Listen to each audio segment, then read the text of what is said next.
Welcome to your weekly market update. I'm Ben. And I'm Amanda Stevens from Ray White, bringing you a week's worth of insights from the front line. Let's dive in.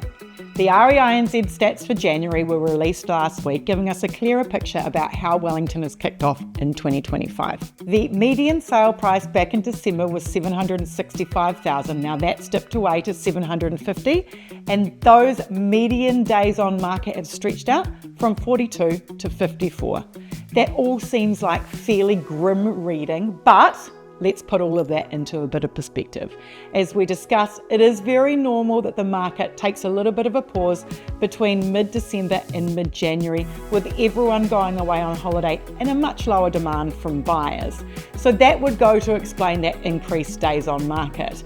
As for the drop in median prices, it could be due to a lower overall sales value. It also could be due to some more motivated vendors who didn't get the deal done in November and December, willing to negotiate their sale price to shore up their future in 2025. February stats, will be bringing you those in mid-March, and so that's going to give us a much clearer picture on what's actually happening in Wellington.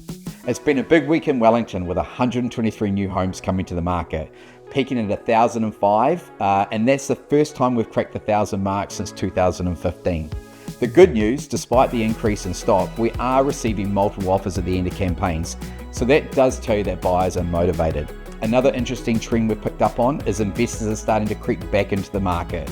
With a huge drop in property prices, Wellington has never been more affordable. Added an OCR cut last week and a couple more predicted.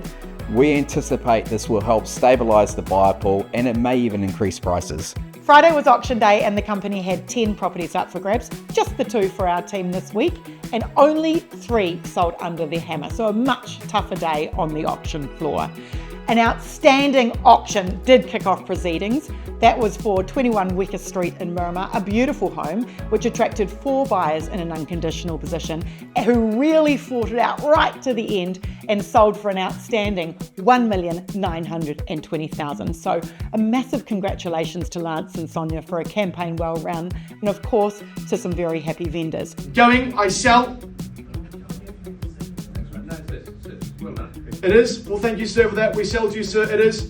Sold. For us, 219 Middleton Road, that was a beautiful, very charming home. It was attracting mostly first home buyers, and we had 3 buyers in an unconditional position there to bid on the day. After a number of bids, we did sell that one under the hammer for $699,000 to some very excited first home buyers.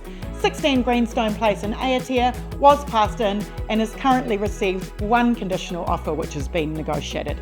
Now, Wellington is proving incredible value. So if you're looking to buy or invest, now is the time. I'm going to give you an example of just how low the prices have fallen. Wellington's median value at the moment is $750,000. That is sitting a whopping $90,000 below Nelson, which is $840,000, and only $30,000 above Northland. So if you're brave and take the plunge now, I know, give it a few years, you are going to be so happy that you did. It was great to see some positivity outside the auction room last week. The company closed 25 campaigns, and of those, 9 sold and 6 are working through their conditional period. That equates to activity on 52% of the properties so far. The team hosted 18 open homes over the weekend with the average attendance of 11, so despite the increase in stock, the interest remains stable. So that's a wrap. And don't forget, for all your property needs, we've got you covered in the capital.